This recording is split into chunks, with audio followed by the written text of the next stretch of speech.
没死。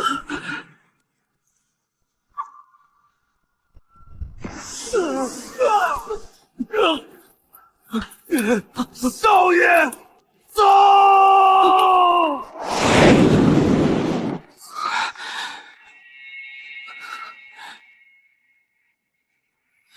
灾难面前慌最没用，先看手里还有什么。你慌了，生活就会继续碾压你。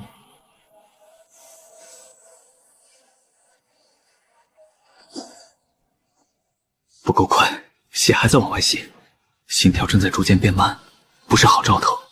我需要更多灵力，我需要什么东西？任何东西。对了，因果线，万物都有线，连着因和果。这些是我的因果线。在我身上的黑线是……这根黑线从出生的那一刻起就一直在这里，17年了，直到今天，直到我濒死，系统激活，它才第一次暴露在因果视野中。因果编辑器已激活，检测到生命濒危，是否编辑？心跳正在倒数，像有人在用秒针敲我的耳膜。10下，9下，8下，是。系统的修复效果确实比灵力好。邪修身上有一些灵石，拿着以后还有用。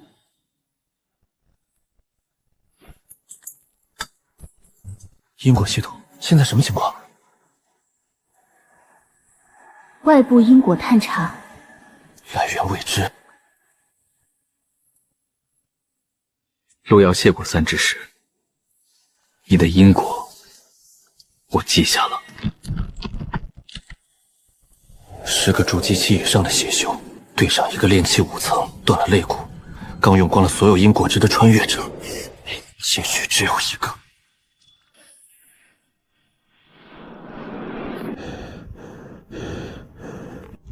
跑！现在必须跑！只要能到那里，我就能活。只要我活着，死去的每一个陆家人都不会白死。我今天虽然断，但我记下了每一个人的金线走向，总有一天我会顺着这些线找到所有的因，还清所有的果。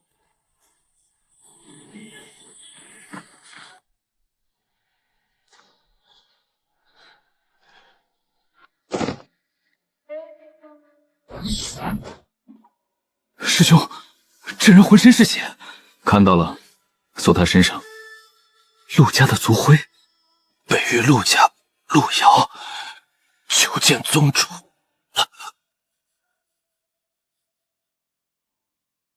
伤口疼痛减轻了，有人用了高阶丹药。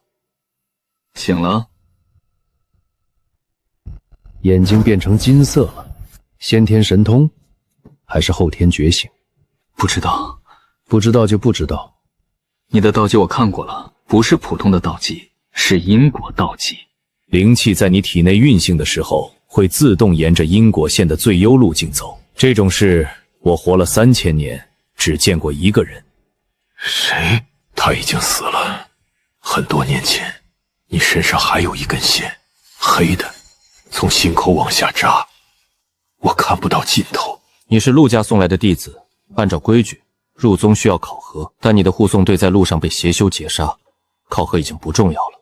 我安排你去无名峰。无名峰，新立之峰，峰主李长生大成巅峰，他去年才开始收徒，你是第一个。大成巅峰为什么去年才开始收徒？因为他懒到开创初期修炼大成巅峰花了8000年，7990年都在睡觉。你想换风可以直说。不用，我跟他。为什么？懒得师傅不会管太多，我正好需要时间搞清楚自己身上这些线。也好，对了，你昏迷的时候，你父亲传讯来问了3次，说你娘让他问的，让我转达。儿子，你爹我刚接到消息，护送队被邪修袭击，你到底怎么样？你娘快把我耳朵拧掉了！你要是有个3长2短，我他妈带人平了邪修老巢！你别说脏话。我说了吗？说他妈了。他妈不是脏话，是什么？是语气一词。哥，映雪乖，哥哥在忙，等哥哥安顿好了回来看你。哥哥回来给我带糖。好。你妹妹叫映雪，6岁。对，因果线很亮，我刚才扫了一眼，她的线跟你很像。什么意思？意思就是你妹妹可能也不是普通人，以后有机会接她来看看。师傅来了。我该怎么称呼你？李长生，或者师傅？不对，应该是你叫我师傅我才对。你是徒儿。师傅。自己找个地方住，不懂的尽量自己想。你不教我吗？师傅领进门，修行在个人。门已经进了，接下来靠你。你什么都没教我。刚才那句就是开启因果视野。李长生身上布满密密麻麻的因果线，其中根线极为特别，与李长生的心口相连，一路向下延伸至地底深处。你那条黑线我见过，在很多年前一个死人身上。谁？你不认识，但他临死前跟我说过一句话，当有人带着同样的黑线来找你的时候，告诉他别急着去找源头，先把自己变强，强到能让那根线怕你。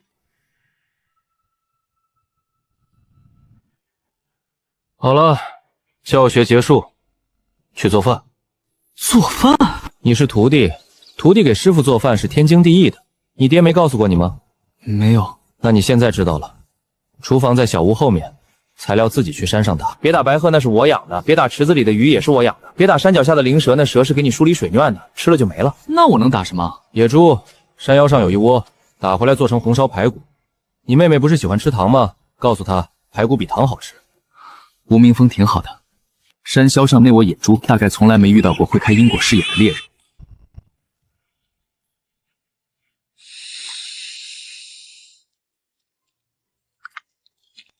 比山下食堂做得好，继续保持。味道确实还行。前世当编剧的时候，半夜改稿饿了就自己做饭，没想到这项技能成了我在修仙世界的第一个核心竞争力。去情报峰查点东西，那条黑色因果线的源头暂时不敢碰，但母亲身上的银线和李芷熙指向同一个方向这件事，我需要搞清楚。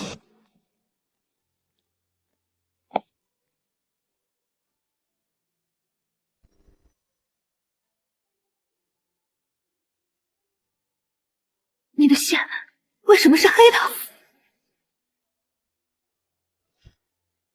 你看得到？一直看得到，从小。从小是多大？5岁。你呢？昨天才看到，今天就跑到情报峰来查东西。效率高。效率高的人通常活不长。这根线不是昨天才出现的吧？你猜到了？猜到的。我的能力是感知因果波动，这根线很老，至少10几年了，一直在你身上，只是之前没被激活。你叫什么？李芷欣，情报峰的3星弟子。你的因果视野跟我不一样，你看到的线比我清晰，我看到的只是波动，很模糊。你看到的连方向都能分出来。所以你是属雷达的？雷达？一种，算了，就是说你看得广但看不清，我看得清但看不了太远。对，你倒是一句话就概括了。我在情报峰专门追踪失踪修士的因果线索，准确率90%，还剩1成就是太模糊了看不清。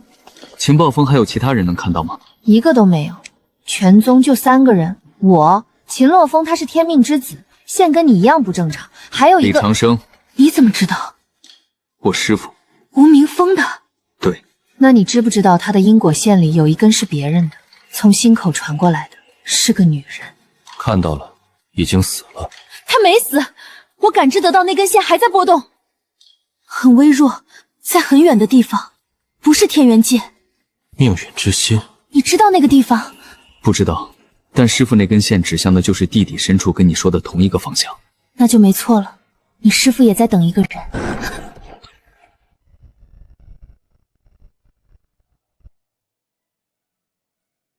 龙渊。2年前我父母在天魔战场失踪，最后坐标是这里，龙渊深处。我问过宗主，龙渊是龙族祖地，万年前龙族举族迁走，封印至今没人进去过。但他们的传讯时最后发出的信号，就是从龙渊底部来的。所以你一个人查了2年。 2年零3个月，没有任何线索。直到刚才在走廊上看到你，你身上也有一根线指向东海，银色的，不是你的线，是血脉传承。我娘那年母亲坠海，是一只千年老龟拖她回岸边。你妈妈的银线和2个失踪修士全部指向同一个海底深渊，你觉得是巧合？不是。我也觉得不是。龙渊入口的封印只对特定血脉开放，你娘能活着进进出出，她把游泳当避暑，你身上流着她的血，你能开那扇门。所以你需要我。互相需要。如果我没猜错，这里就是关键。你想一起去？你要查银线和龙族血脉，我要找父母。2个月，我需要准备资料、申请任务、借深海前行的装备。你呢？先把自己变强，2个月够。路遥，我们是不是见过？小时候。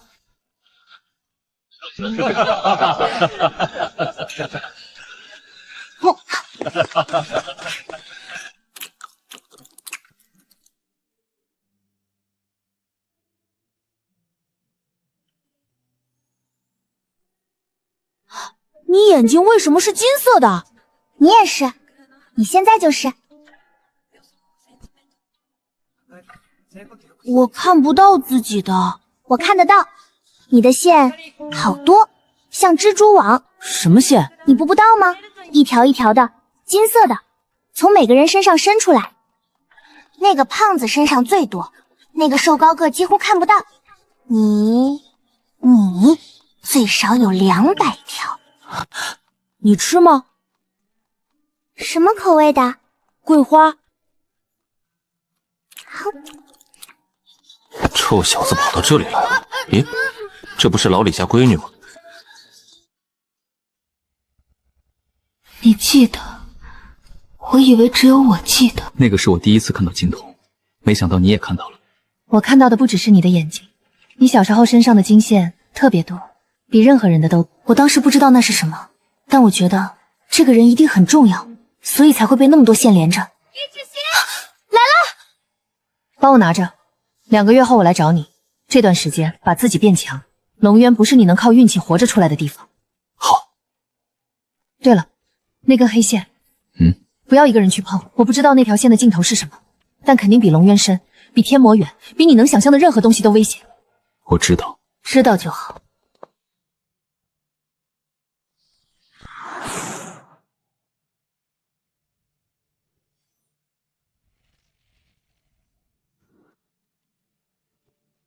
2个月够我把炼气5层推到金丹了。天剑锋，丹顶锋。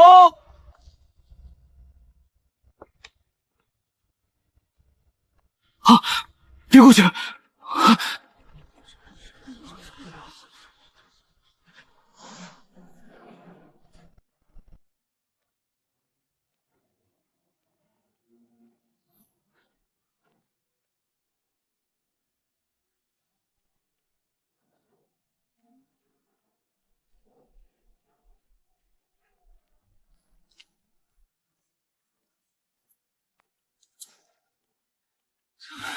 走开！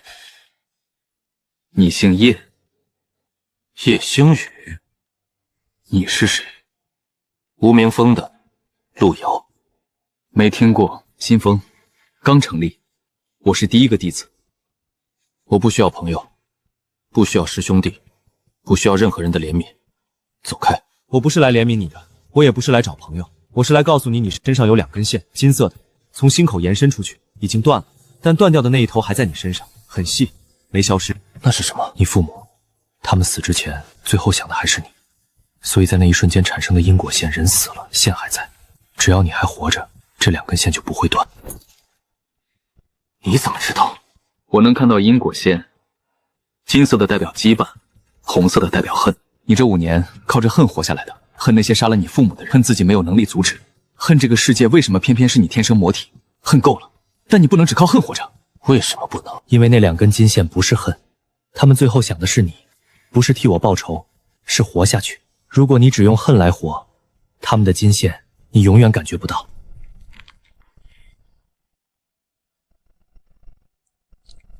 为什么帮我？你又不认识我。因为你身上的线我能看到，别人看不到，所以他们怕你。我不怕你，你是魔体也好，不是魔体也好，对我来说，你就是一个身上有很多断线的人，而断掉的线是可以重新接的。你能看到那些邪修的线吗？能。他们往哪个方向走的？北边、域外2个河道，就是这2个人。5年前杀了我爹娘，他们可能已经不记得我了，但我记得他们。他们每一张脸我都记得，每一个。你现在打不过他们，我知道，所以我来了玄剑宗。我需要变强，我需要强到娘用这把剑砍下他们的头。你的剑上也有线，什么颜色的？暗红色的，下面还有一根很细的金色的。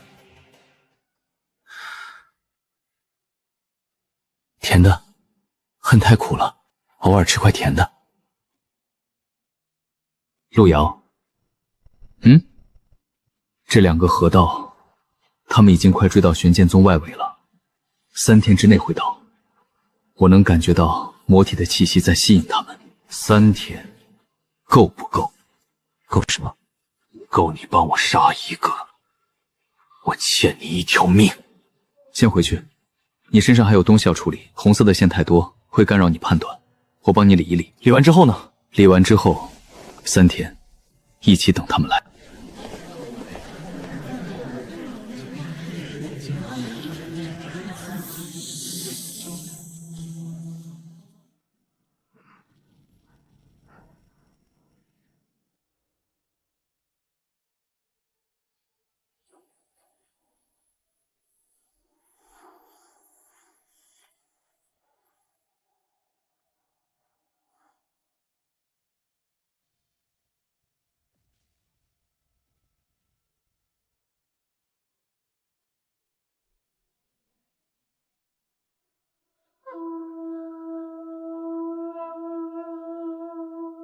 你感觉到了吗？感觉到什么？有东西在吸你的魔气，不是你自己释放的，是这根本身正在往外抽，像一根管子。从小就这样，魔体控制不住，气息自己往外漏，杀人的时候漏得更多。不是控制不住，是被下了标记。那2个河道，5年前杀你父母的时候，在你体内种了一根追踪因果。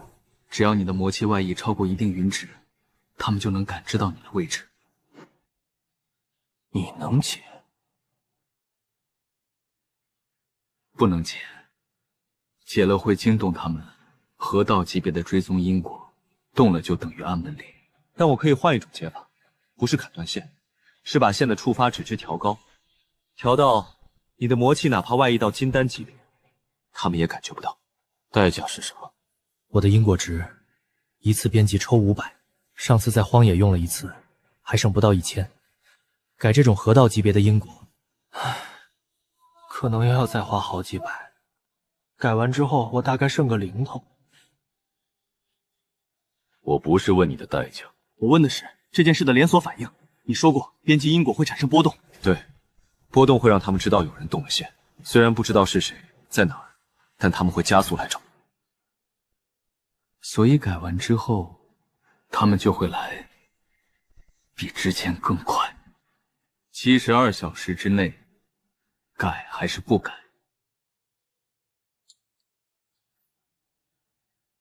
改。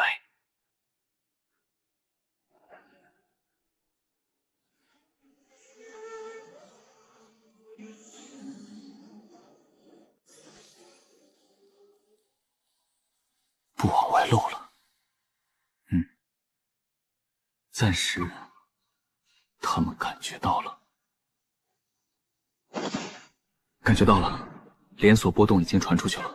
他们知道有人动了追踪因果，不是解，是改。所以他们现在应该很急。一个能改河道级因果的人，值得他们亲自跑一趟。72小时，够干什么？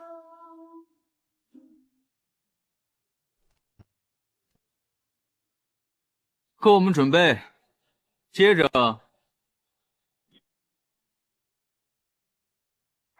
你怎么知道我在这儿？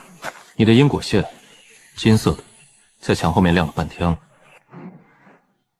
偷听多久了？从不是砍断线开始，2个河道协修，北边域外方向，72小时。我想了一个快速的方案。你也有方案？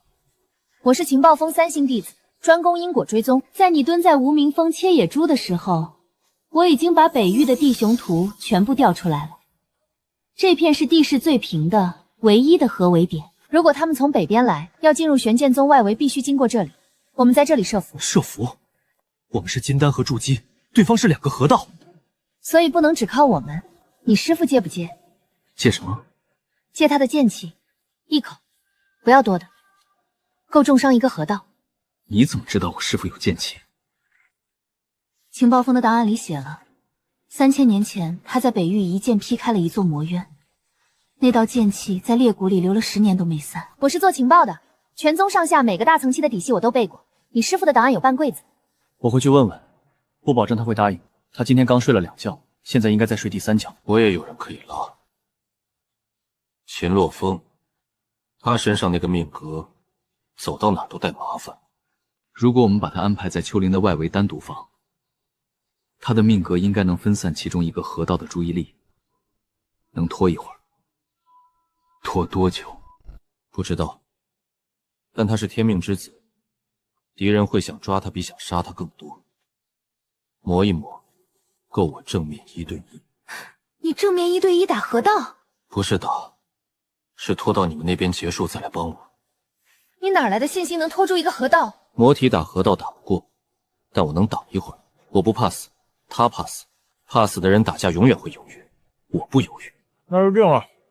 李芷欣埋伏定位加引导，秦洛风外围分敌，叶星宇正面对1个，我对另1个。你打河道？你现在什么境界？炼气5层。你在开玩笑？没在开，我去问师傅借剑气，明天开始闭关，72小时内炼气5层到筑基巅峰。72小时炼气到筑基？你疯了吧？疯了，但他说他能看到因果，可能他真的能看到一条能72小时筑基的路。借剑气可以拿排骨来换，3盘少1盘不借。还有你小子说的那个女孩，什么姓秦的天命之子，告诉他，他的命格挡不住河道，但可以用来吓人。河道最怕天命，因为天道会护天命之子，他当诱饵正合适。师傅，你还没睡？醒了，刚醒的，被你闻桂花糕的味道吵醒的。你听到了多少？全部。还有那个情报峰的小丫头，档案里没说错。3000年前我一剑劈开魔渊，但少祭神之后我躺了300年，所以这次的剑气只能借1口，用完就没，悠着点。你师父是不是其实不好惹？他是大成巅峰，你觉得呢？那为什么天天躺平？因为他劈完那一剑之后，大概是在等人，等了很久了，躺着等比站着等省力。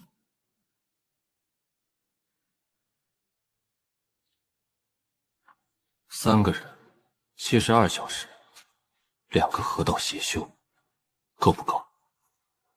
够了。我听说你们要打2个河道，我的命格走到哪都带麻烦，在宗门外围已经引起3次妖兽暴动，2次灵药田枯死，1次直视走路崴脚。如果跟你们一起去，麻烦会主动找你那个方向的敌人。你怎么知道我们需要人？我算了一卦，天机说无名峰今晚在找帮手。你算了天机，就为了来帮忙？天机不用算，他每天都来找我，大部分时候我躲着他，这次懒得躲了。反正你们打的也是邪修，邪修跟天机撞上，死的是邪修，不亏。你一个人拖1个河道，会死吗？理论上会，实际上不一定。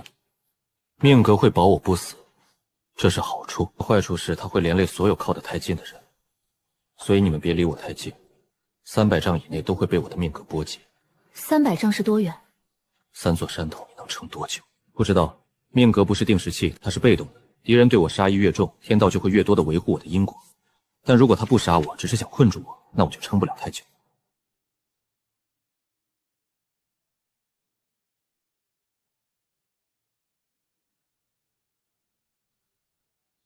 排骨已经在灶上了，3盘。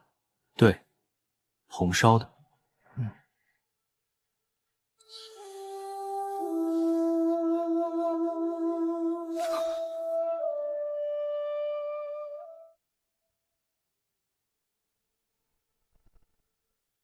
听说你明天去送死，你是沈牧阳，你听过我？情报课的档案里有你，河道巅峰，一剑斩墨渊，剑痕3月不散。姐姐失踪10年，档案没写我长得帅，没写，回头让情报峰补上。我师傅的剑气能劈船，我的只能劈人。一个河道劈完之后他会重伤，劈不死，但重伤够了。你为什么帮我们？因为我姐，你身上有地宫的气息，我从丹城见到你的第一眼就感觉到了，你能看到我看不到的线，你将来会去命运之心。如果我姐还活着，你会找到她。所以你在提前投资？对，我姐的事以后再说，先把明天的邪修处理了。2块符，1块重伤，1块补刀，先用大的，再用小的，别死啊！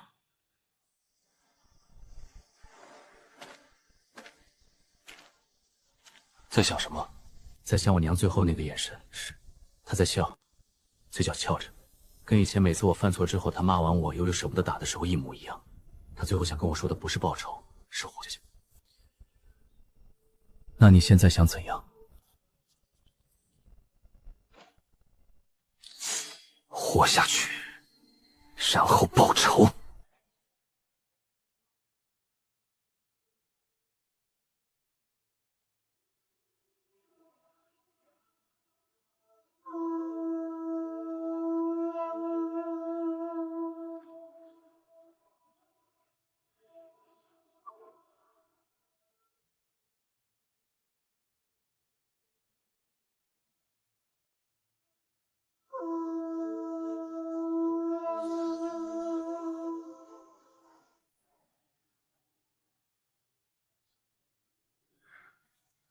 你知道我为什么喜欢吃桂花糕吗？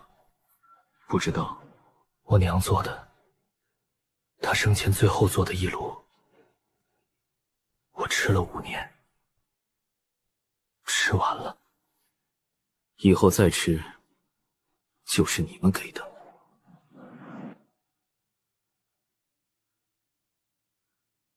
走了，下山，明早还有2个河道要上。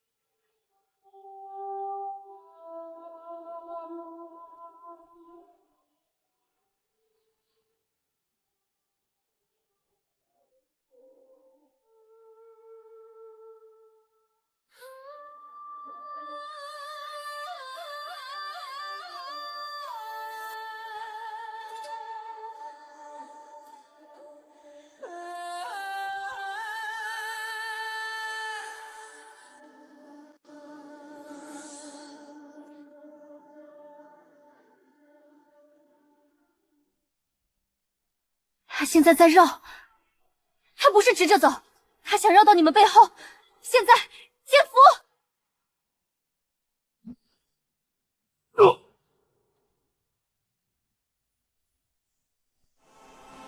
现在，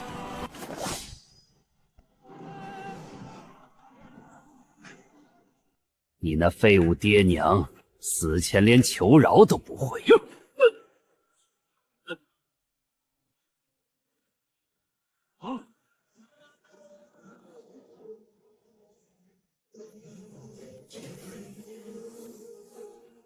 退3步，左腿重剑心偏左，往右边闪。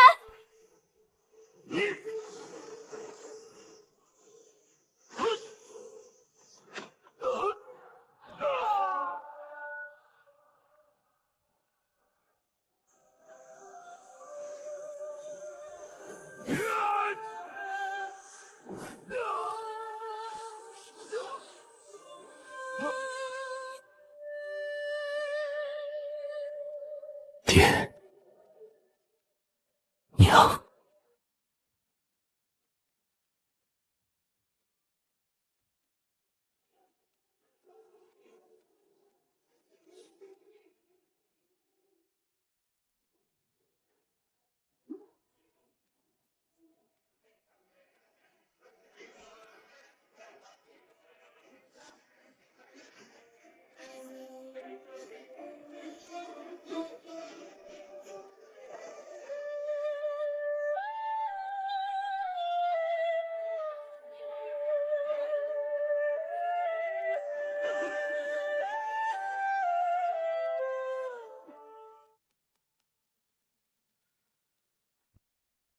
生命濒危，检测到致死伤害，因果值余额872。编辑方案将死亡改写为重伤，消耗因果值800，是否确认？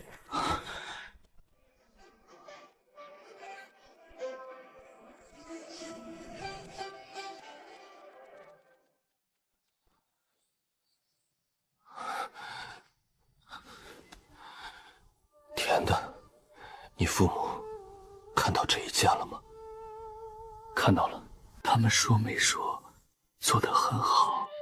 你怎么知道？你剑上的线，之前是汗红色的，刚才变成金色。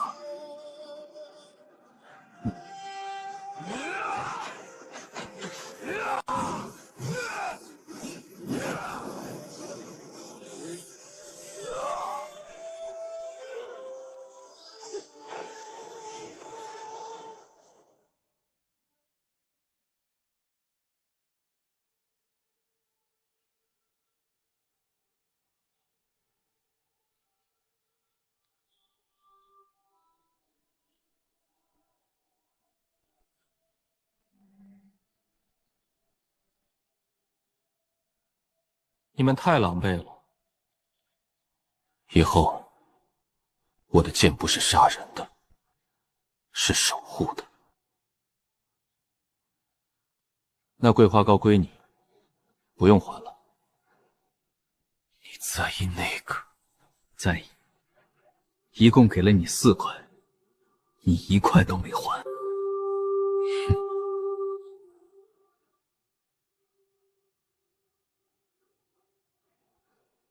半年后仙界使节会来，你要在那之前合道。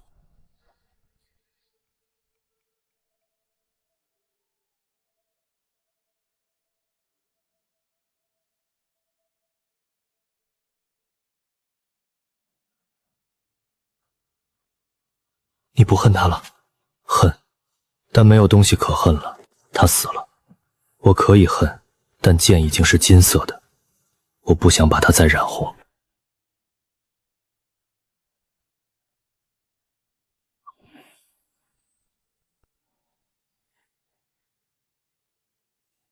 这根线不是连向天魔，是连向仙界。仙界？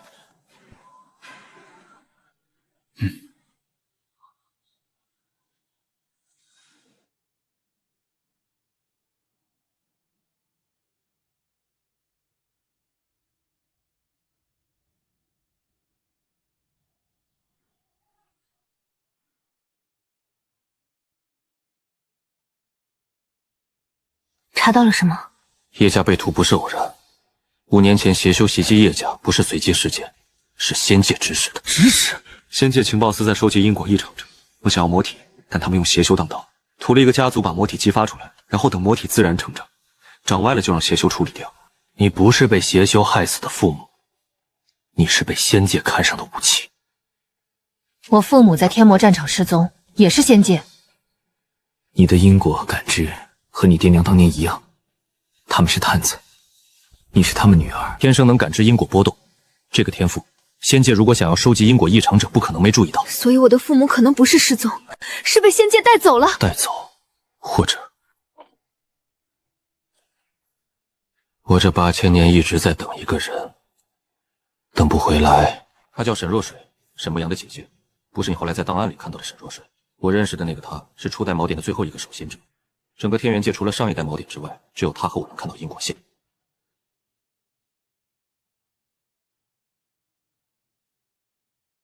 8000年仙界第一次来，说他说不用我；第2次来说请他去仙界做客，他去了，一个人，只是每天去灭女之心守着。第3次他不告而别，那天夜里我追到地宫门口，他已经封住了入口，隔着石头跟我说了4个字：别进来，等我。你那条黑线，是他用全部因果力锁在地宫底下的虚无本体，他和那虚无锁在一起，8000年。他还活着？活着。沈牧阳的剑符上有一缕他的剑意，8000年前的剑意，昨天批河道的时候还能用。他没死，他只是被关在自己封的门后面，等一个能打开门的人。本来我应该去，但我去了就打不过仙界的世界。我知道，所以你要去。河道之后，带着那些金色的线。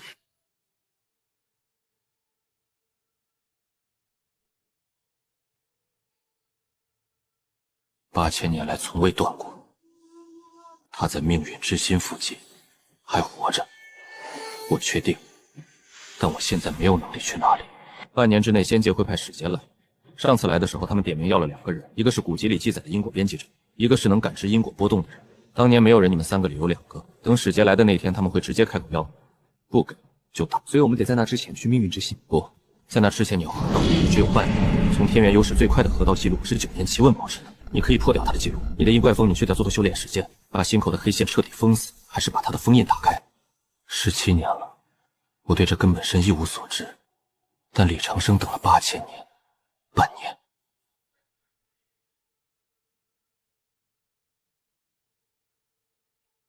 半年后你去仙界，我跟你，你猜什么境界？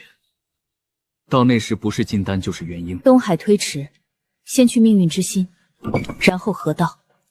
我的因果感知在半年前就该河道了，我一直在等队友，现在有2个队友够用了。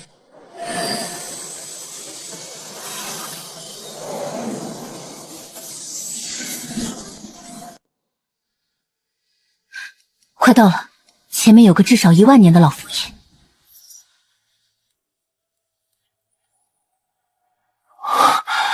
封印只认血脉，你们在外面等。不等。你没有龙族血脉，进去会被封印搅碎。那你呢？我有龙族血脉，封印不会挡我。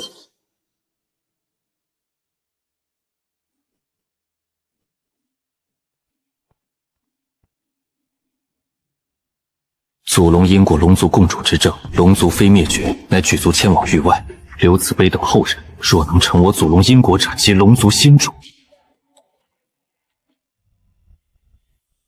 你不能留手，你鳞片快掉光了。掉就掉，1万年够我活下去。他们需要我们去找人。虚无不止这一片宇宙里有8个裂口，这里的裂口已经被封住了，但其他7个……我知道，你们走，别击败。龙族替天元守过2次，这次换个地方守。你去外面把其他锚点世界的人请回来，地宫里的封印我一个人看着就够了。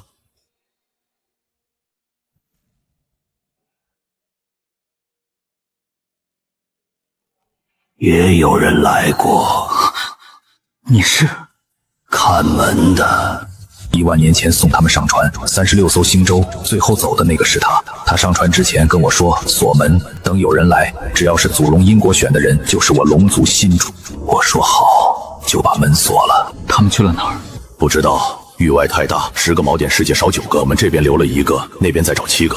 10年、1000年、1万年，龙活得够长，总能等到。万年前。龙族和锚点一起对抗过虚无，一起战斗过，一起封印过。龙族留了祖龙因果，锚点留了命运之心，两边都是等。你命里有2份债，黑线那份是一个女人封的，她还活着；银线这份是龙主留下来的，她现在在哪儿没人知道。2份都得还。我继续等，等龙主的舰队回来，或者等他的传人带我去找他，告诉他龙族没有忘记约定。你眼睛怎么回事？祖龙因果，龙族血脉。所以你现在算是半个了。那我爸妈的事，你能用龙族的因果网帮我查吗？能。龙族的因果网覆盖域外，你爹娘的线索可能不在天元界，域外的网络我能试着碰。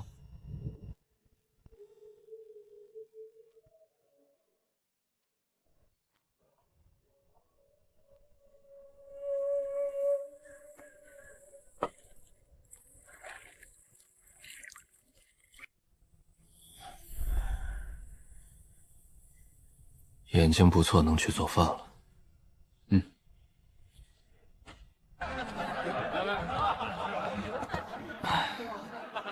慢坐。沈牧阳的剑符在打河道的时候用掉了，我欠沈牧阳一个当面道谢。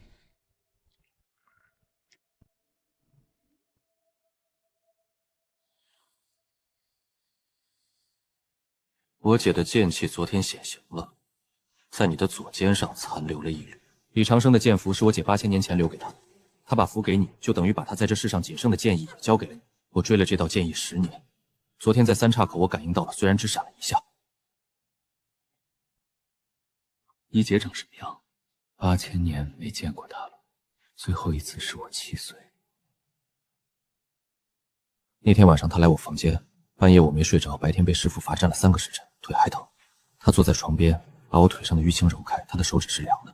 从小就是他绣冰剑，整个人冬暖夏凉。说完之后，他忽然说：“牧羊，姐姐要去守一扇门，可能要很久。”我问多久，他想了一下，8000年吧。如果8000年没人来，就10000年，那你还回来吗？有人来开门就回来。我没哭，那时候我还以为他在说笑话。他走了之后，我把剑谱翻出来从头练。他说过让我好好练剑。800年过去，我还是每天练剑，练到把剑练得自己发光，想着他哪天回来，能看到我的剑比他走的时候亮。天道不公，便逆天而行。然后昨天你的左肩上闪了一下，和我7岁那晚他手指的温度一模一样。我知道就是他。所以你在丹城等我，不是因为感知到地宫，是因为你从小就在等剑气。对，丹城是整个北域，不，整个天元界因果交汇量最高的地方。如果他的剑气出现，这里我会第一个感应到。靠剑，不靠眼睛。沈牧阳身上的因果线和任何人的都不同，笔直的指向命运之心的方向。他姐姐还活着，你姐还活着，线还在命运之心附近，大概地宫第1层。李长生那边，你也跟他说了？说了，他在无名峰的巨石上躺着听，听完之后把盘子翻过来，盘子背面有你姐8000年前刻的2个字：等我。他把盘子放了8000年，上面的字他每天摸一遍，磨得快看不清了。所以不是只有我一个人在等。不是，李长生等了8000年，你等了8000年，你姐在里面孤身守了8000年，把虚无挡在门外。现在多了3个人，我、李芷欣、叶星宇，2个月之后去地宫。地宫入口在哪？李长生说他去过，8000年前封门那天夜里，他站在门外，等他醒了之后会把位置画给我。他知道你身上有黑线吗？知道。他留在李长生的那句话，当有人带着同样的黑线来找你的时候，告诉他，别急着去找源头，先把自己变强。他说的人就是我。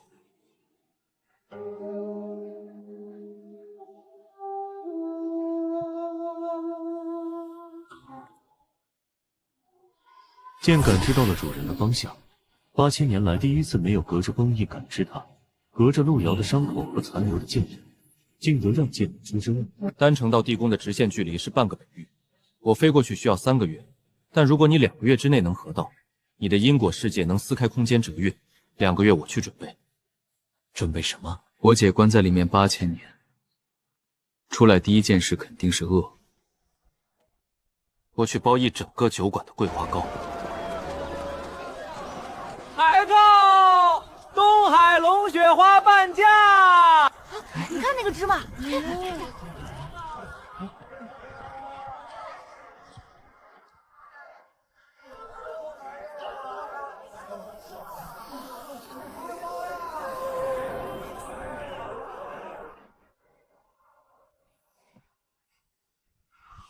桂花酿，甜的。李长生在巨石上抖了8000年，沈沐言剑8000年练到剑自己发光。沈若水在地宫独自把虚无所驱把被我在外8000年，3个人守同一个约定，用的是3样不同的东西：盘子、剑和枫叶。沈若水的剑意封住了黑气，也在用微弱的波动轻轻回应他弟弟的剑。隔了一个城市，隔了8000年，2道剑光在此刻的丹城终于再次同频共振。路很长，2个月后我从炼气5层推到河道，然后去打开那扇门，让等了8000年的人出去吃桂花糕。你再不走，我的竹林就要死光了。好的。我的命格快压不住了，再待下去连你们都会被波及。仙界在收集我这种体质，趁他们还没正式派使节来抢人，我先送上门去。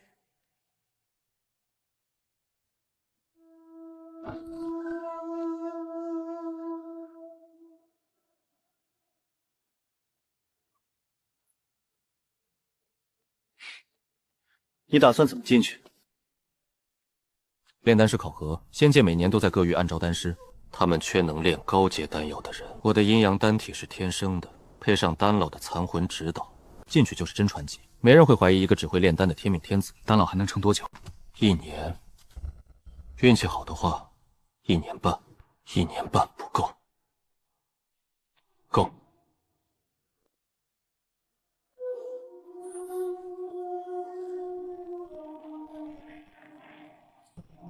仙界情报网每3个月向天庭汇报一次，按最低频率，我在内部的这段时间至少能传回5份。第一份，仙界找到要谁的准确日期，你们提前准备。第二份，他们点名单上有李芷欣，他需要提前藏好。第三份，命运之心地宫在仙界档案里的居位置和封印构造图，你要在地洞里加固封印。仙界早在几千年前，他们所想解开封印虚磨碎碎片。我会尽量拖延情报网的更新周期，多拖1天，你们多1天。如果天庭发现你是卧底，杀。他说这个字的语气，和在说今天食堂有红烧排骨一样平。天命之子被杀的概率很低，但被囚的概率很高。如果我被囚，丹老化是最后一点魂力会帮我爆掉命格，我死丹狼死。命格炸毁仙界情报司整个追踪因果网，至少能瘫痪他们3年。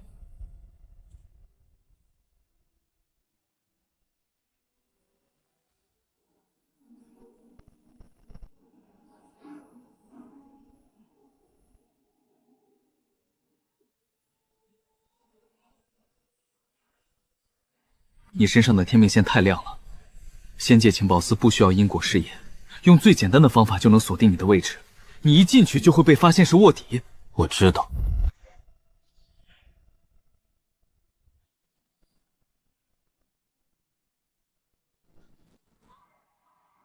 因果值余额872。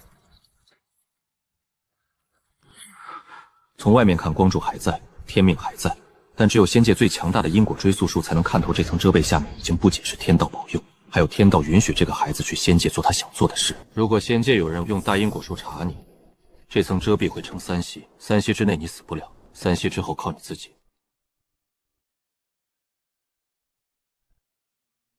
你上次的800点还没补回来。那你还用？因为你的命格去仙界不是送死，你替我挡过一次河道，在玄剑宗外面用天命光柱引走了敌人，我不欠你阴管，但你是我队友。到了仙界，我不能带桂花糕，会被当成异常物品查。这般快，你替我放回灶台。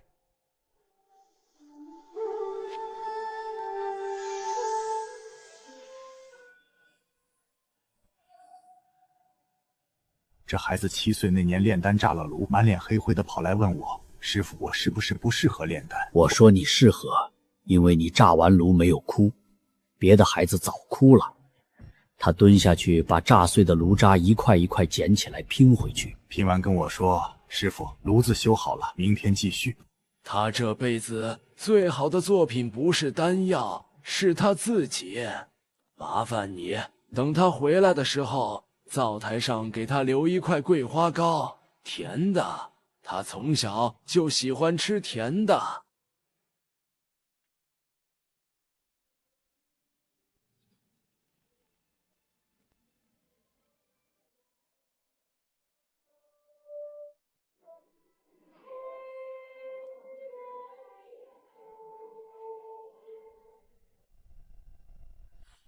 你认不认识仙界的高阶丹药考核官？为什么问这个？有一个弟子去考仙界公务员了。谁？天命之子。挺好的，仙界的天机局要疯了。叶星宇在家洗碗，李长生说看比赛不如睡觉。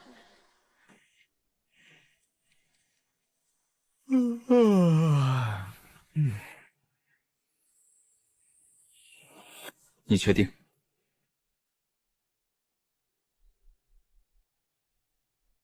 你确定？真传组最低是元婴，宗主让我报报的。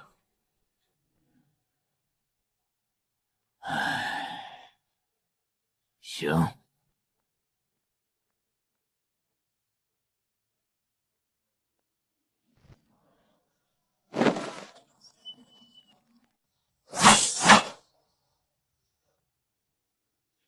剑锋3袭，赵熙，请赐。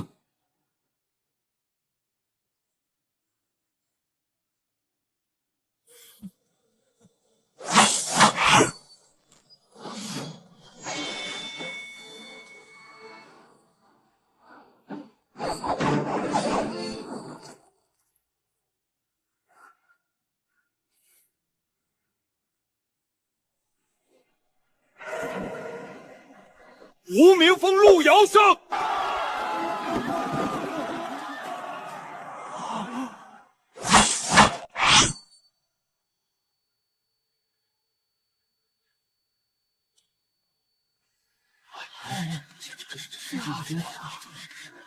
那个无名峰的杂役金丹，大元婴一剑一个。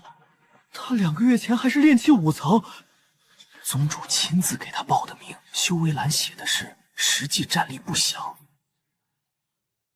实际战力不详是什么意思啊？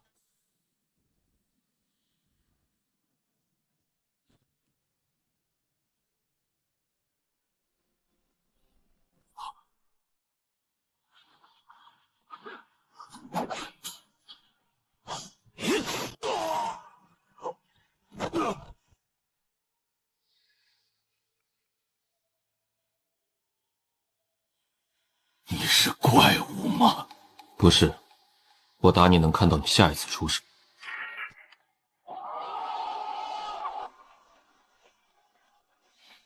本日最后一场无名峰路遥对真传组擂主沈牧阳。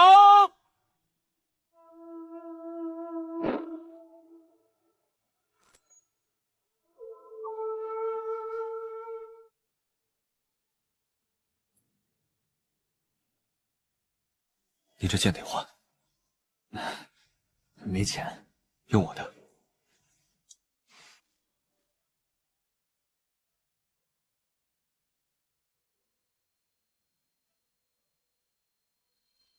今天不打，为什么？因为你这状态打不过我。明天中午，丹城后面的荒原，没有裁判，只有天在看。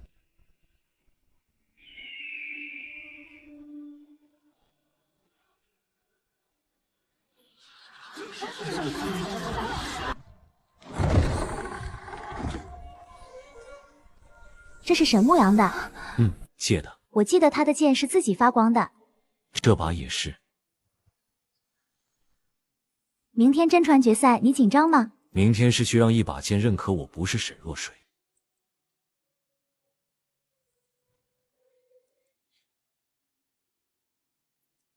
不要做别人的剑，做自己的。你剑是自己做的，他帮我做的。8000年前，在龙渊边上，用龙火淬的。自己做的剑和别人给的不一样。自己做的剑，自己知道你心里有没有自己。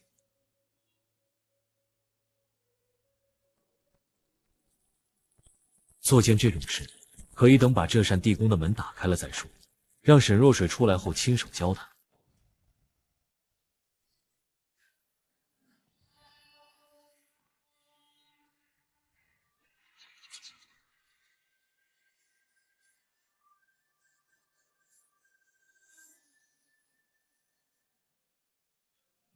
这把剑叫什么？还没取。他走之前只淬了2把，一把叫等他，一把叫整他。我的叫整他，你的还没名字，那就打完再取。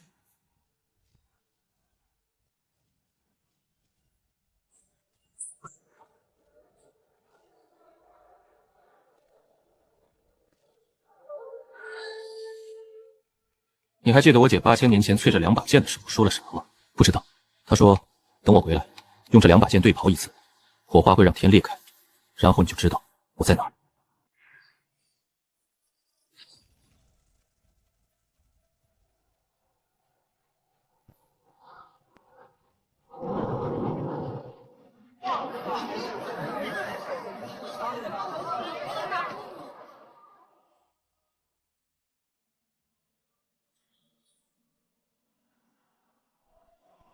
他有名字了。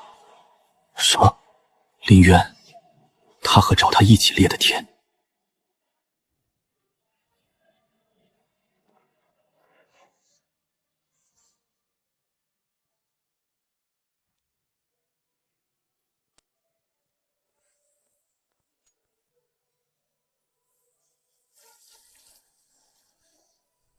我姐淬这2把剑的时候说，等我回来，用它们对战，火花能让他看到家的方向。今天那片云一裂，他在地宫里肯定看到了，隔着封印也能看到。这是他的剑意自己说的话。他在地宫里关着也能看到天？不知道，但剑意不分里外， 2把剑的火花只要撞出来，他就能感受到方向。下次撞是在地宫门口。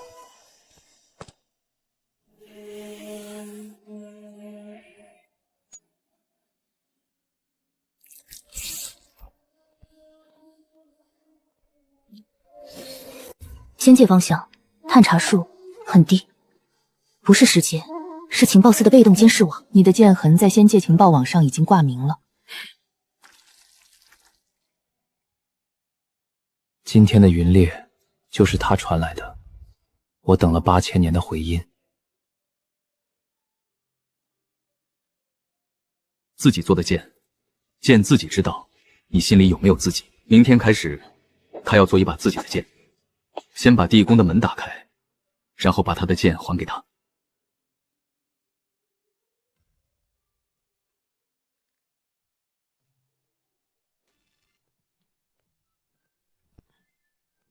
又走神，心法背熟了吗？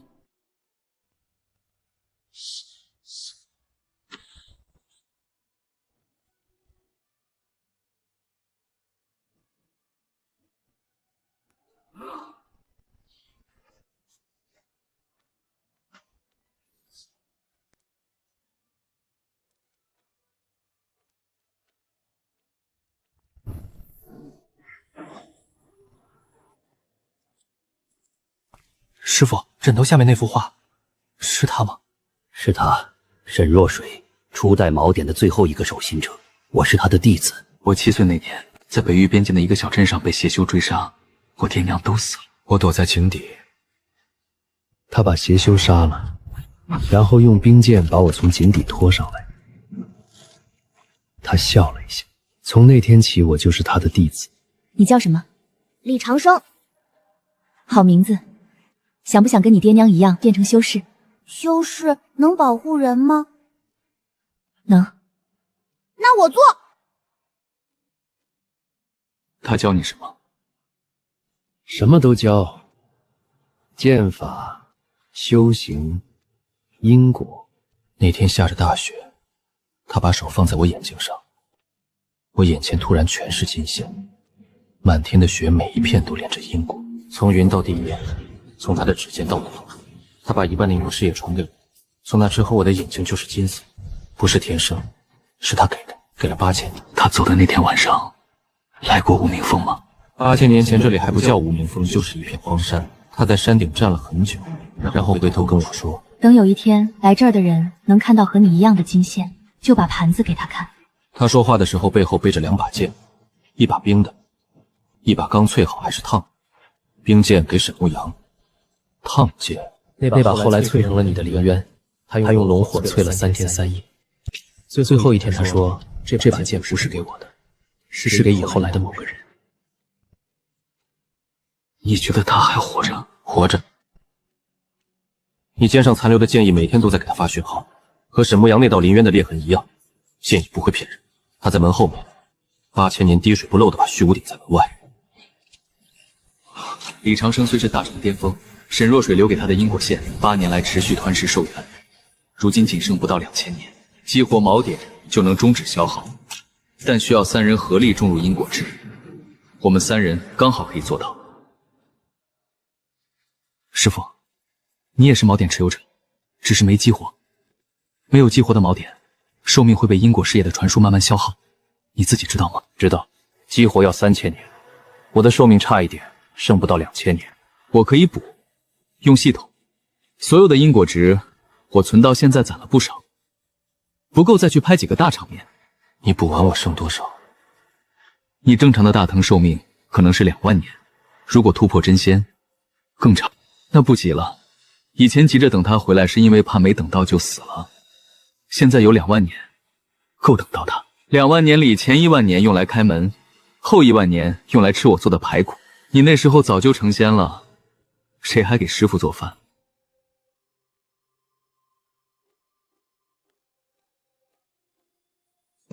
成仙了也是你徒弟，仙人也得给师傅做饭。他回来之后也一样，2块桂花糕。1块你的，1块他的。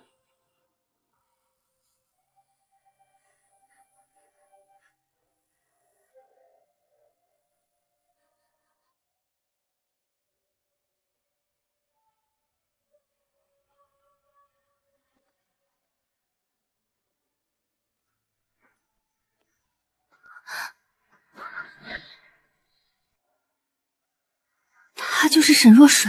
是，你和他一样，天生能看到因果，但他不是天生的。他是初代锚点，也是最后一个。他把自己的眼睛给了师傅，血脉分给了龙族，剑意留给了弟弟，一身全部拆成了3份，给了3个等他的人，自己只剩半条命，关在门后面，每天用那半条命顶着虚无。我也是天生能看到因果的人。如果将来有一天，地宫需要第2个守心者，我替他。为什么？因为他等了8000年，不该再等了。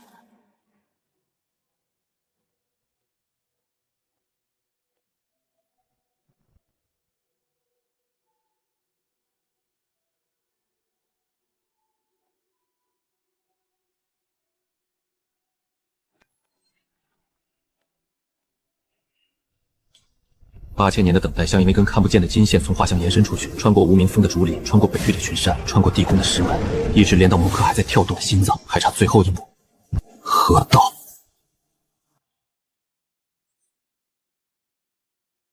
这片地的因果最少，干净的荒地最适合清算。这2个月，所有大场面都化成了因果之存者，现在用来渡劫。银色是普通天雷，红色是业火雷，金色是功德雷，紫黑色的那是因果雷，银白色普通天雷。前世当编剧时用室友名字写过一个领得饭的配角，室友后来车祸去世，2件事隔了2年，不存在因果。业火雷居然烧掉了我的愧疚。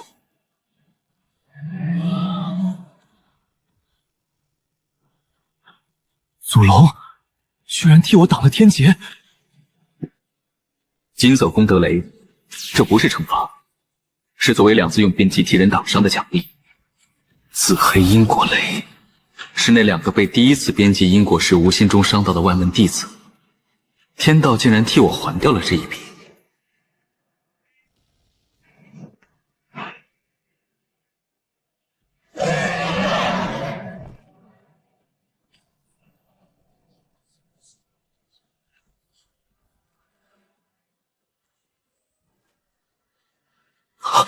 是沈若水，他居然将这道雷的杀伤力吸走了一半。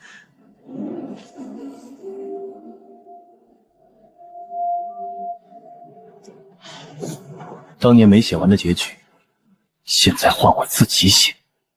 所有因果债，前世欠，今生欠的，全部清零。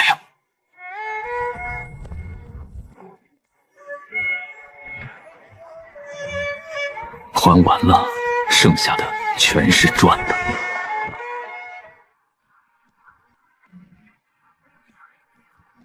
这件得换了，河道修士穿这种抹布出门会被嘲笑的。这件是入宗那天穿的，到现在2个月。2个月从炼器到河道，你换了多少件衣服？就这1件。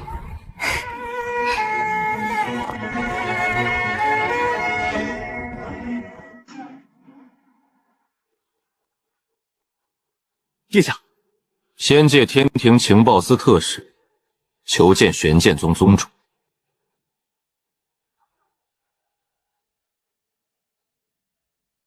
懒得看仙界的人。惨白色，不是黑色的邪修，也不是金色，是没有感情变动的工具色。仙品灵脉3条，9阶丹药10枚，真仙法器1件，每一项都足够一个小宗门吃一辈子。请路遥公子前往仙界协助因果研究。如果应允，2界永结同好；如果不，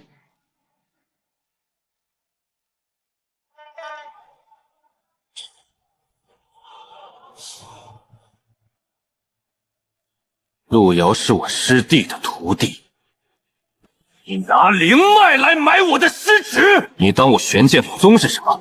仙界开的杂货铺？天庭对陆公子绝无恶意，本师只是传达善意。没有恶意，为什么只点他一个人？天元界因果异常者，我能叫出3个来，你为什么不点别人？因为他他是唯一一体能用因果编辑干涉命运线的人。天庭需要这个能力，不是为了研究，是为了救人。救谁？不能说。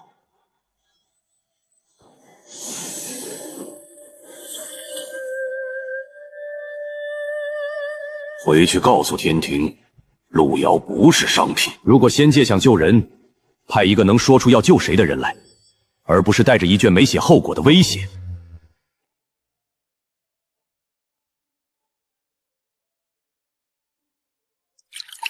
下次他们不会一个人来，下次是使团，带条件也带兵。多久？半年之内。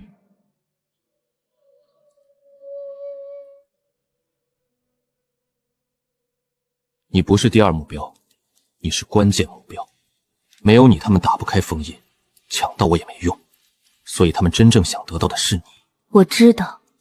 怕不怕？不怕。3个半月，我们提前去把门打开，加固封印，断掉他们进入地宫的路径。等使团到了，封印是关的，路径是断的，他们只能在天上干看。仙界来多少人？使团可能带一队护卫，天机局的人另算。我一顿一半。使团带兵是吧？让他们来，来了正好，让他知道门外有人在等。北域地下深处的石门上只有一行字，不是灵力，是因果。只有能看穿因果的人，才能看到这扇门。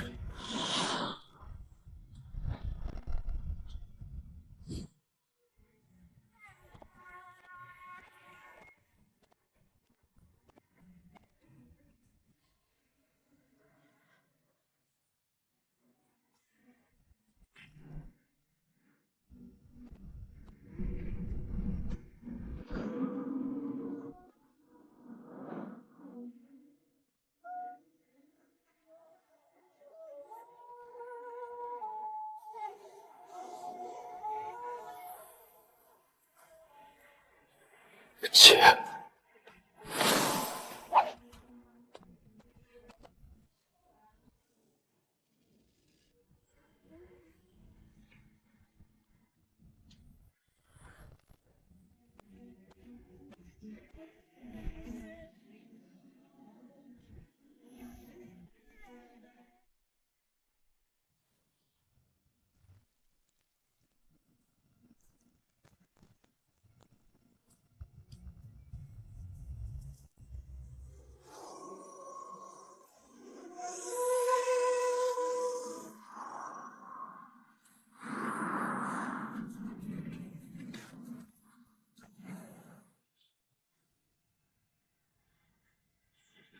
封印仍在，守心者仍在。封印已经被加固好了，姐姐虽然还没有醒，但这次不一样。这次门外有4把剑和8000年份的桂花膏。笔龛里的封印从沈若水手间裂开，封印碎成光粒。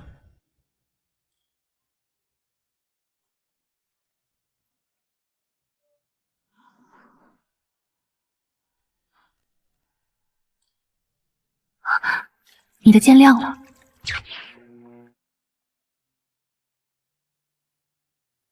你长高了。8000年冷剑，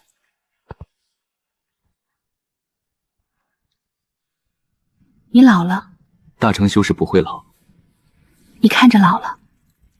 8000年不睡也会显老的。你睡啊。你不回来，我不敢睡。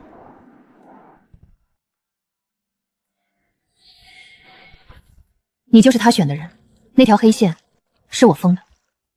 虚无的本体打碎后最大的一块，我顶了8000年。我知道。现在你不用怕他，他被祖龙因果加固过了，不会再往外侵蚀。我不怕他，他从来不是危险，是你留给我的。你怎么知道？因为李长生等了8000年，沈牧阳练剑练到剑自己发光。我肩上你的剑意一直在修复伤口，这条黑线不是诅咒，是你把最大的敌人锁在自己身边，然后把钥匙给了我们3个人。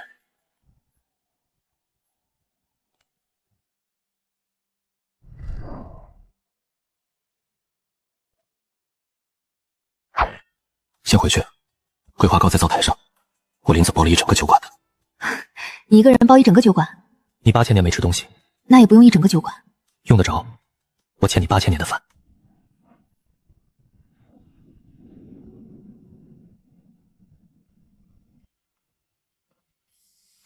封印仍存，守信者已然苏醒。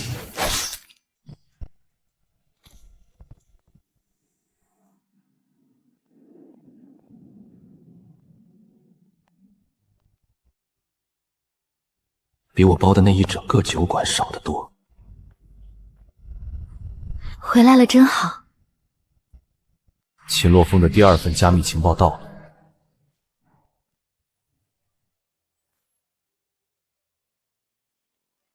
天机局首席亲自挂帅，使团含大成级护卫12人，河道级若干，舰队3艘，核心目标2项：强行进入地宫，用他的因果感知破解封印，将路遥带走，不论自愿无法。准洛风额外附了天机局防线布防图，舰队将绕行北域3岔口，末尾没有桂花糕闲话，只加了2个字和1缕红线的标注：保重。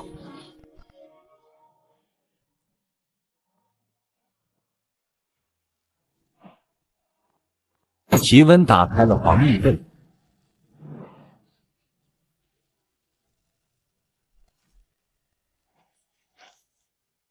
必须马上和齐文一起重固孤山大大阵的建议层。剑阵外还是得加一层因果可屏蔽，仙界前8网的侦测会被因果屏蔽反弹，推导不出任何一个人的因果坐标。域外虚空深处泊着36艘星舟中的最后一艘，没有随龙族远征，留守了禁域。龙族没有忘记约定，得把钱洛风的敌部图整理成全套天元作战方案。这里细节得调整一下。若水姐，这线能编成花吗？能。想编什么？桂花。为什么是桂花？哥哥说桂花糕是离家的人的信号，编一朵桂花，在离家很远的地方也能被自己的金线找到。陆映雪的保护层开始成型。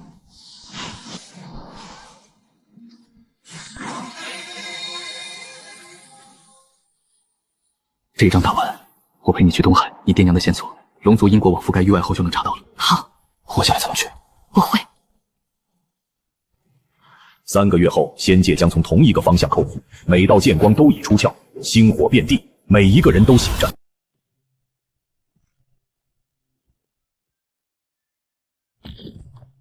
娘，你居然会做饭了！你爹教的。爹不会做饭，他只会烧开水，我是找他当陪练。不对，他连开水都能烧糊。尝尝。你放了多少盐？少许。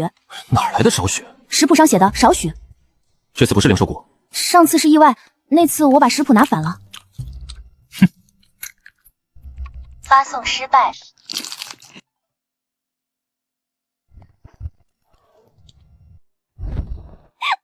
哥，长高了？没高，是你蹲下来了。你看出来了？因为我是你妹妹，送你的。若水姐姐说，金色越多的人越容易被找到。你身上的金线比谁都多，但万一丢了，这朵小花能给我们指路。 你什么时候学会编的？你不在家的时候。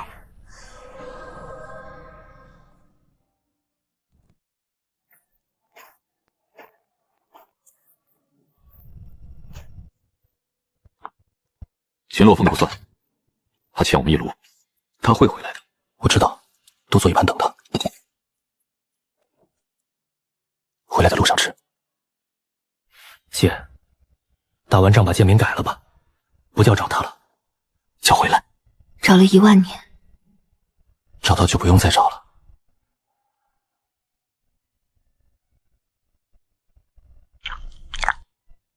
叶星宇做的比陆耀好。师傅，我听到。听到就好。明天打完之后，把地宫的门再开一次，盘子该还给他了。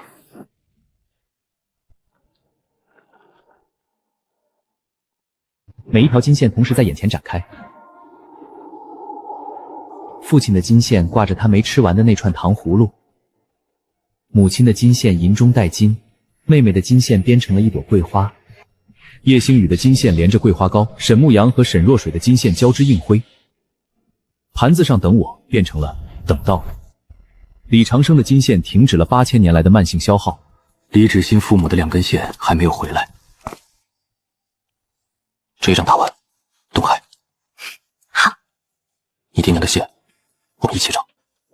仙界方向出现了3艘战船，所有人同时看向北方，全封金线织成一张密不透风的网。命运从来都不是一个人的。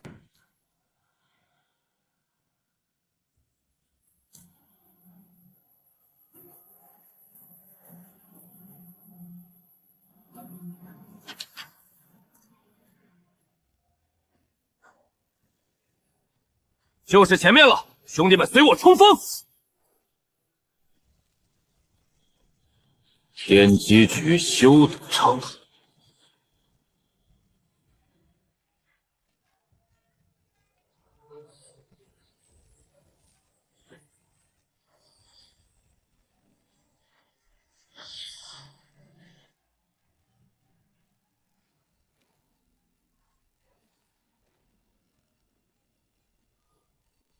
速速随我破此法阵！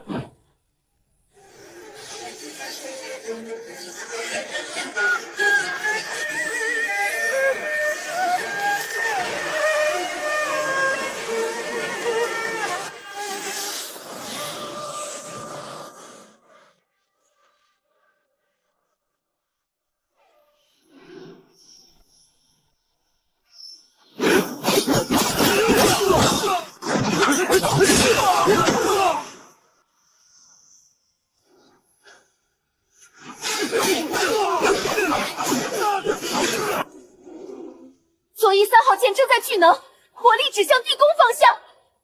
收到。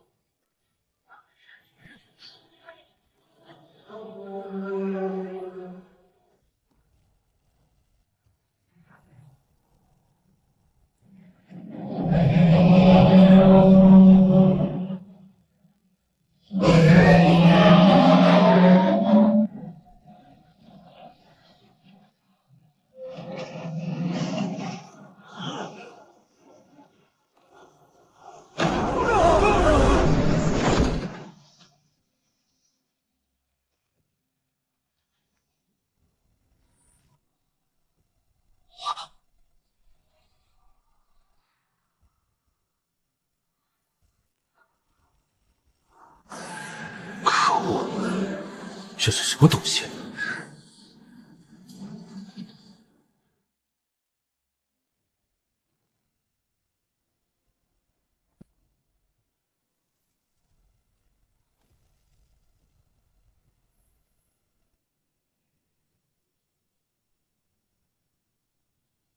你身上那道封印是沈若水给你的，初代锚点的最后一个守心者，他自己肉身当锁封了8000年。你以为用祖龙因果加固一层就能永逸？封印永远只是延迟。宇宙里虚无的裂口有8个，命运之心下面只封了其中1个。我只要时间，1000年、10000年，总有一天封印会衰弱。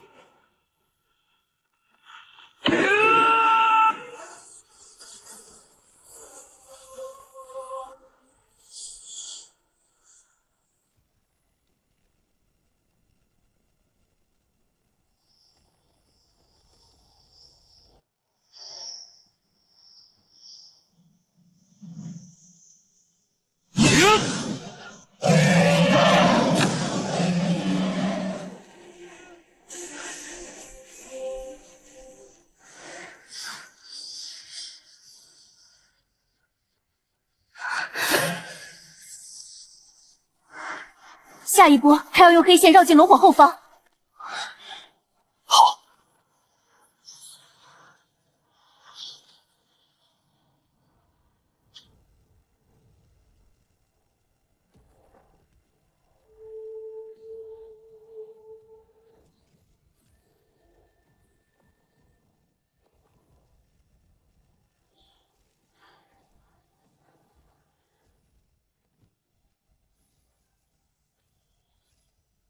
天机局已下令撤退，引爆后舱自毁装置，所有护盾同时瓦解。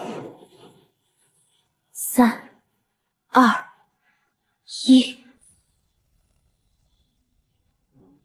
这次不跟你耗，地宫的封印还有1000年，这7个裂口慢慢开着，我有的是时间。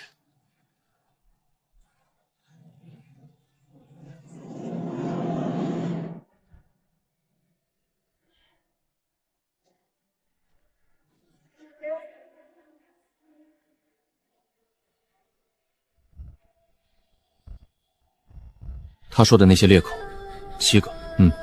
命运之心底下封了一个最大的，另外7个散在别的世界。龙族当年就是去找那些裂口，1万年了，早已没有消息。那我们去找。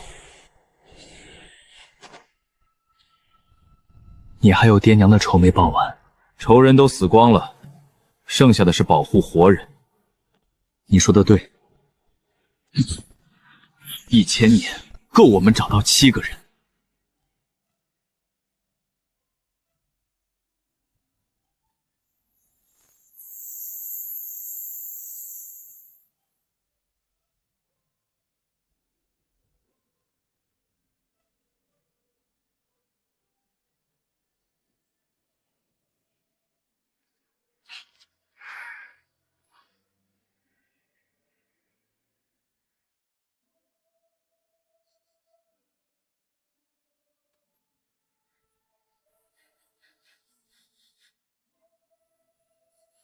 姐，地宫的封印还能撑1000年，找其他锚点可以慢慢来，先睡一觉。你睡了10天了，10天不够，8万年的觉。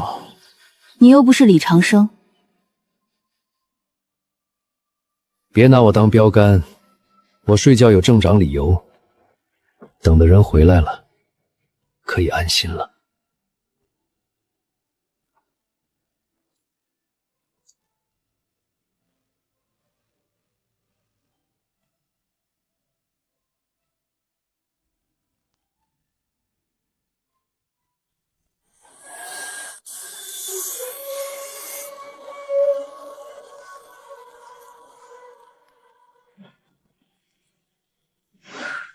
龙主舰队没有全灭，有3条母舰级信号仍在活跃，他们还在域外某个地方守着裂口。我爹娘在失踪之前最后一次传回来的坐标，刚好在母舰信号覆盖范围内。这是你2年多来第一次看到不是没有消息的答案。是的。下一步，去南域找老龙说的锚点血脉信号，然后沿着龙族航线往域外追。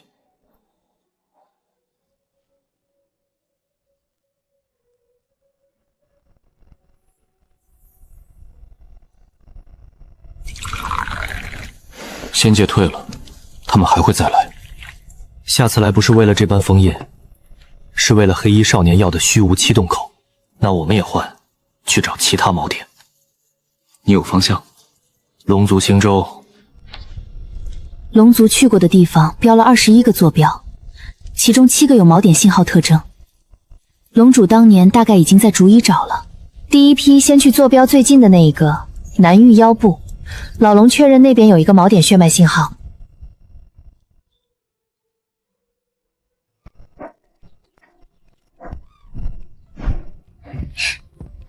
给，这一朵加了定位线，你去了域外我也能找得到。你在金线桂花里加了定位线？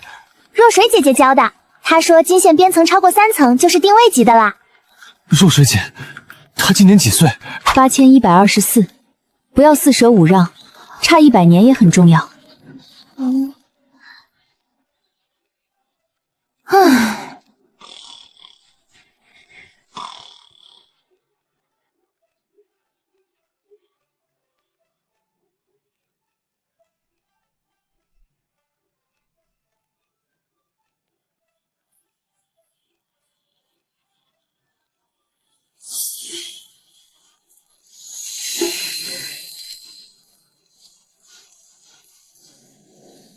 天亮出发。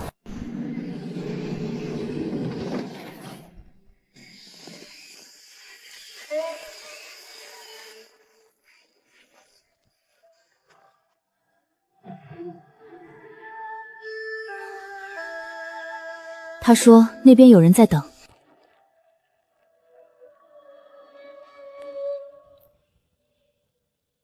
人族的眼睛给了我色彩，妖族的血脉给了我看见因果的能力。金色是羁绊，红色是恨，灰色是断裂。我从小就知道自己和别人不一样。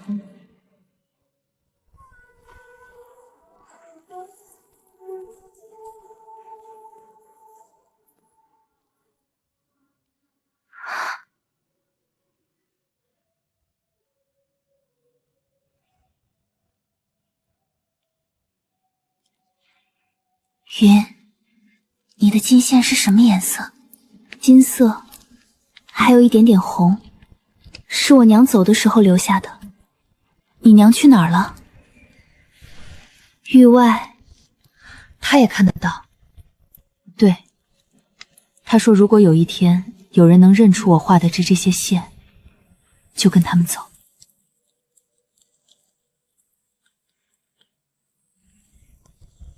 你能画出这些线多久了？从小。为什么不告诉别人？说了他们会怕我。现在你不用藏了，你画的每一根线都是对的。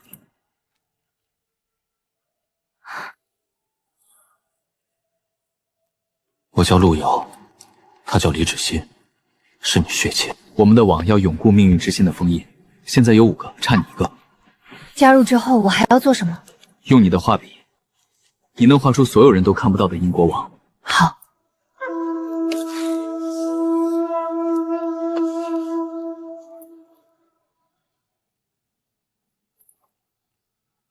走吧。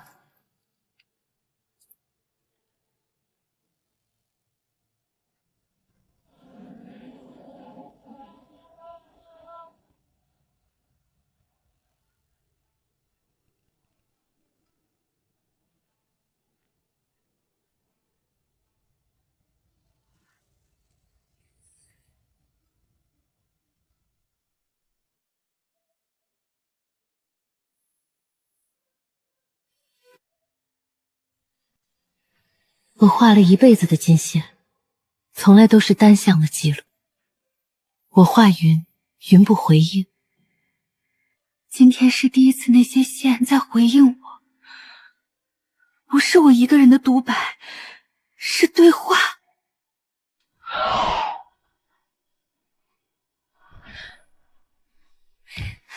你就是云姐姐，芷欣姐姐说你会画金线，快给我看看。这根连到我哥了，你还没见过他，但你已经画到他了。你怎么知道是你哥？因为和你这根同频率的线只有我哥有，又密又多，他身上的金线比你画的所有线加起来还多。他是什么样的人？做饭很好吃，桂花糕比我做的差一点点，但排骨比叶星宇的桂花糕还好吃。送你的，无名峰的新人都应该有一朵。你从南岳来，路上没有桂花。谢谢，有些线不需要画，留着就好。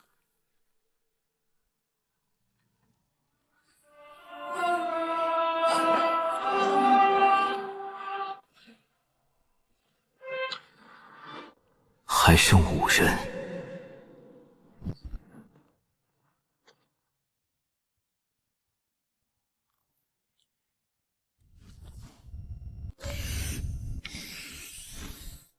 这朵留在地宫里，以后来蓄力的所有锚点都能找到回家的路。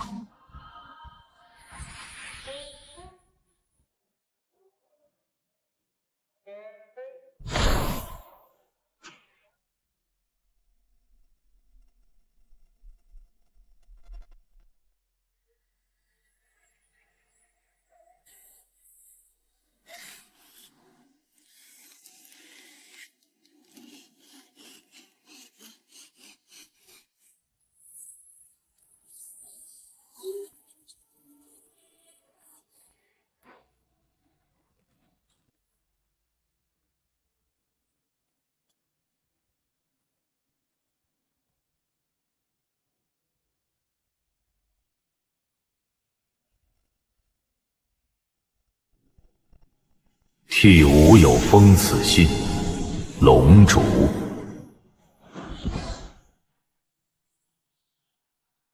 不是活的锚点，他在等人破译他的因果图样。只要破译成功，席位就能重新激活。你能画出来吗？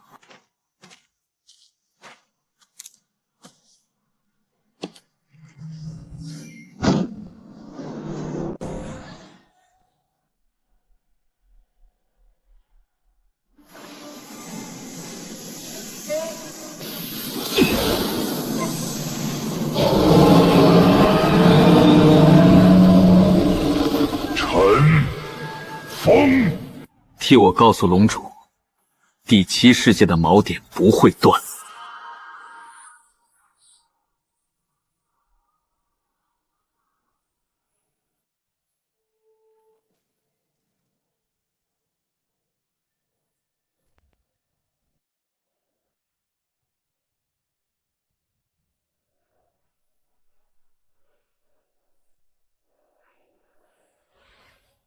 这些线我没有亲眼见过，但每一笔都能画出来，因为我天生能看到跨域因果，是这个世界里唯一能看到的人。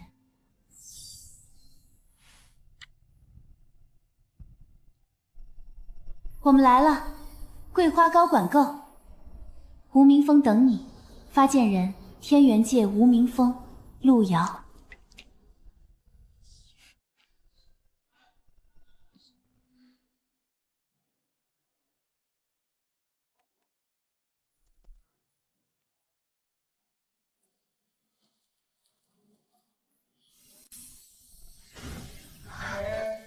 第7人已连接。第7世界的桂花品种和这边一样吗？像素太低看不清，但他回之说带桂花，应该也是桂花的。哥，航线图上第7世界的坐标标已经接入跨域同步了，我的5层金线能收到它的定位。它叫什么？回复没写，只写了3个字。什么？带桂花。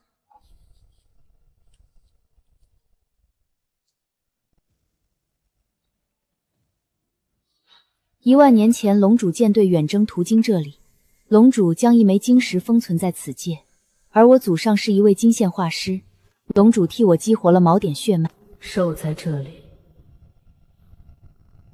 会有人来找你。从那天起，我家每一代都生一个女儿，每一代女儿都从母亲那里继承晶石和画笔，每一代都画。10000年，我是第7代的最后一个。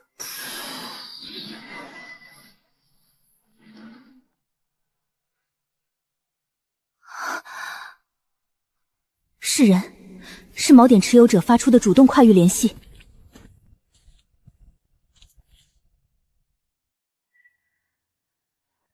我们来了，桂花糕管够。无名峰等你，发件人天元界无名峰路遥。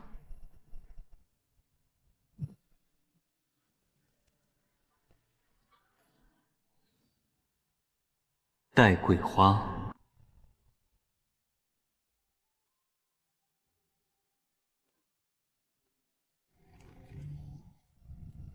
娘，我来做吧。不行，今年我学会了，你去外面等着。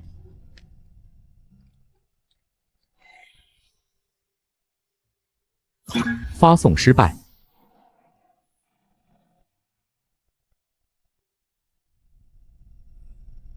欠的那盘加倍还了，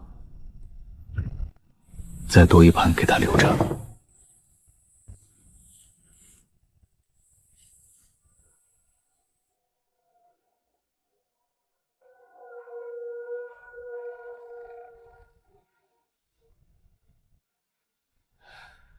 姐，你取的还是我取的？你取第1版，我改第2版，一样。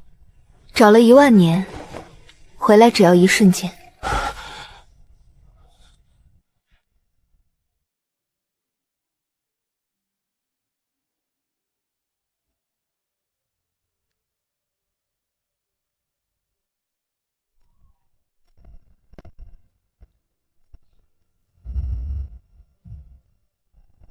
这朵是顶上的，现在7命锚亮着，信号覆盖到第7世界。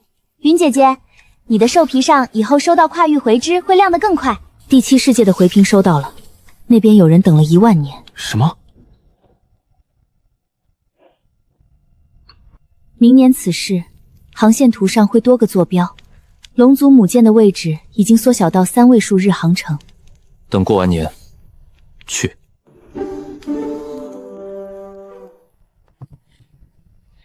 这道我教过，他只会烧开水。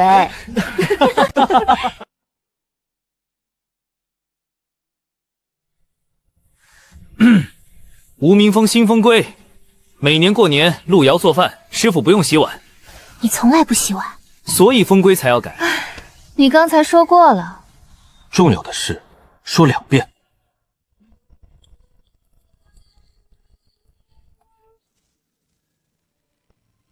这本手写画册比云差远了，这个仙修的就是因果，这个字迹也是真难看。从第1页到刚才落笔的最后1页，整本册子都被画满了。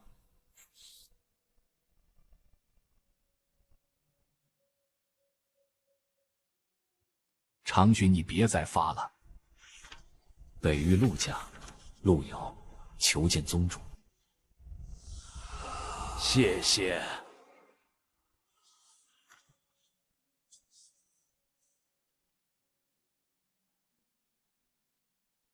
秦洛风会回来看到这张画的，他肯定先翻桂花糕，那就把这一页压在桂花糕底下。第1季完，第2季待续。